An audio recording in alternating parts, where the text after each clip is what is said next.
ने इतना मजबूर कर दिया, लैंड के बदले नौकरी, किसी और के बदले नौकरी, कभी किसी और के बदले नौकरी।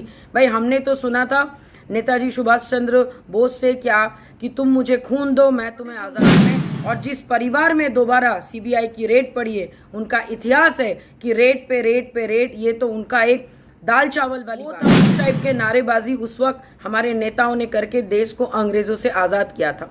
और आज के नेताएं क्या कर रहे हैं कि भाई आप हमें जमीन दो, हम आपको नौकरी देंगे, और उसके बाद गायब। सुबह उठते साथ ही जहां पे होली की तैयारी सब घर में हो रही है, वहां पे अचानक से न्यूज में आता है कि सीबीआई की रेड राबरी आवास में। ऐसा नहीं कि पहली बार ऐसा हो रहा है, ये डेफिनेटली उनका पुराना इतिहास रहा है।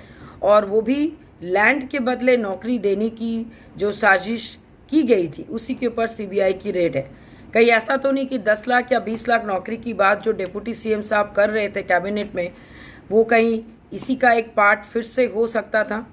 तो कहीं ना कहीं ये साबित करता है कि आप नौकरी देने में नाकामयाब रहे, आप आवाज़ देने में नाकामयाब रहे, आप रोजी रोटी देने में जब आप असफल रहते हैं तो लोग जाके बाहर में नौकरियां ढूंढते, और उसके जो हश्र है वो हम लोग तमिलनाडु या फिर मुंबई में बिहारियों के साथ जो अन्याय हो रहा है, उसका फलस्वरूप चारों ओर बिहार के साथ बिहारी भी बाहर में जल रहे हैं। पलायन पलायन पलायन, ये एक नया टैगलाइन है जो बिहार के लिए सटीक बैठता है, क्योंकि आपने इतना मजबूर कर दिया, लैंड के बदले नौकरी, किसी और के बदले नौकरी, कभी किसी और के बदले नौकरी। भाई हमने तो सुना था नेताजी सुभाष चंद्र बोस से क्या कि तुम मुझे खून दो मैं तुम्हें आज़ादी दूंगा। वो था उस टाइप के नारेबाजी उस वक्त हमारे नेताओं ने करके देश को अंग्रेजों से आज़ाद किया था। और आज के नेताएं क्या कर रहे हैं कि भाई आप हमें ज़मीन दो, हम आपको नौकरी देंगे, और उसके बाद गायब।